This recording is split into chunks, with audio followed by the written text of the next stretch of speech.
Pensavate fosse finita, vero?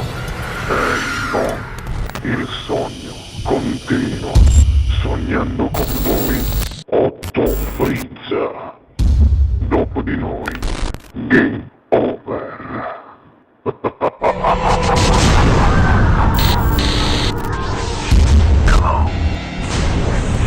Allora Annunzia, non mi resta che dire che questa sera alla seconda puntata dell'8ª edizione del Sognando con voi 8 più Frizz non poteva mancare lei, la grande, simpaticissima, bellissima Nunzia Ferri. Per voi, Grazie, buona dopo di musica. te, grazie.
Dopo di noi.